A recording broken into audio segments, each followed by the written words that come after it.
ನಟಿ ಮೇಘನಾ ರಾಜ್ ಅವರ ಎರಡನೇ ಮದುವೆ ಬಗ್ಗೆ ಸಾಕಷ್ಟು ಸುದ್ದಿಗಳು ಸೋಷಿಯಲ್ ಮೀಡಿಯಾದಲ್ಲಿ ಹರಿದಾಡುತ್ತಲೇ ಇವೆ.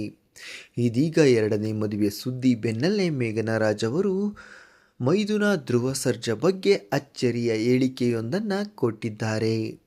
ಆಕ್ಷನ್ ಪ್ರಿನ್ಸ್ ಧ್ರುವ ಸರ್ಜಾ ಅವರು ಟಿವಿ ಕಾರ್ಯಕ್ರಮವೊಂದರಲ್ಲಿ ಭಾಗವಹಿಸಿದ್ದರು.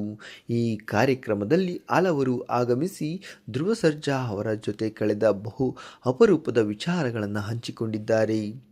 ವಿಶೇಷ ಏನಂದರೆ ಅತ್ತಿಗೆ ಮೇಘನಾ ರಾಜ್ ಕೂಡ ಈ ಕಾರ್ಯಕ್ರಮಕ್ಕೆ ಬಂದು ಧ್ರುವ ಸರ್ಜಾ ಬಗ್ಗೆ ಕೆಲ ವಿಚಾರಗಳನ್ನು ಹಂಚಿಕೊಂಡಿದ್ದಾರೆ. ವೇದಿಕೆಯಲ್ಲಿ ಧ್ರುವ ಬಗ್ಗೆ ಮೇಘನಾ ರಾಜ್ ಮಾತನಾಡಿ, ನಾನು ಒಬ್ಬಳೇ ಮಗಳು ಆಗಿರುವುದರಿಂದ ನನಗೆ ಅಣ್ಣನೋ ಅಥವಾ ತಮ್ಮನೋ ಇದ್ದಿದ್ರೆ ತುಂಬ ಚೆನ್ನಾಗಿರುತ್ತಿತ್ತು ಅಂತ ಯಾವಾಗಲೂ ಅನಿಸುತ್ತಿತ್ತು. ಕೆಲವು ಸಲ ಲೈಫ್ನಲ್ಲಿ ಹೇಗಾಗುತ್ತದೆ ಅಂತಂದರೆ, ನಮಗೆ ತಂದೆ ತಾಯಿಗೆ ಹುಟ್ಟಿನೇ ನಮಗೆ ಅಣ್ಣ ತಮ್ಮ ಆಗಬೇಕು ಅನ್ನೋ ಅನಿವಾರ್ಯತೆ ಇಲ್ಲ. ದೇವರು ಒಬ್ಬರನ್ನು ಸೃಷ್ಟಿ ಮಾಡಿ ಕಳಿಸಿರುತ್ತಾರೆ. ಧ್ರುವ ನನಗೆ ದೇವರು ಕೊಟ್ಟ ತಮ್ಮ ಎಂದಿದ್ದಾರೆ ಮೇಘನಾ ರಾಜ್. ಅಷ್ಟೇ ಅಲ್ಲದೆ ಅತ್ತಿಗೆ ಬಗ್ಗೆ ಧ್ರುವ ಸರ್ಜಾ ಕೂಡ ಮಾತನಾಡಿ, ಸಿಲ್ ಬಗ್ಗೆ ಹೇಳಬೇಕು ಅಂತಂದರೆ ನಾನು ಯಾವಾಗಲೂ ಹೇಳುತ್ತಿರುತ್ತೇನೆ, ಅವರು ತುಂಬಾ ಸ್ಟ್ರಾಂಗ್. ಹೀಗೆ ಒಂದು ದಿನ ಅಣ್ಣನನ್ನು ಕರೆದು ಪರಿಚಯ ಮಾಡಿಸಿದರು. ಇವರು ಅತ್ತಿಗೆ ಅಂದರೆ ಎರಡನೇ ತಾಯಿ ಇದ್ದಂಗೆ, ನಿನ್ನ ಎರಡನೇ ತಾಯಿ ಕಣೋ ಎಂದು ಪರಿಚಯ ಮಾಡಿಸಿದ್ದರು.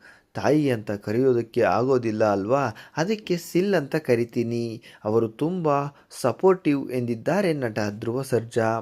ಈ ಇಬ್ಬರ ಅನ್ಯೋನ್ಯತೆ ನೋಡಿದ ಫ್ಯಾನ್ಸ್ ನಿಮ್ಮಿಬ್ಬರ ಬಾಂಧವ್ಯ ಸದಾಕಾಲ ಹೀಗೆ ಇರಲಿ ಎನ್ನುವ ಕಮೆಂಟ್ ಮಾಡುತ್ತಿದ್ದಾರೆ. ಧ್ರುವ ಹಾಗೂ ಮೇಘನಾ ಅವರ ಬಗ್ಗೆ ನಿಮ್ಮ ಅನಿಸಿಕೆಗಳನ್ನು ತಪ್ಪದೇ ಕಮೆಂಟ್ ಮಾಡಿ ತಿಳಿಸಿ.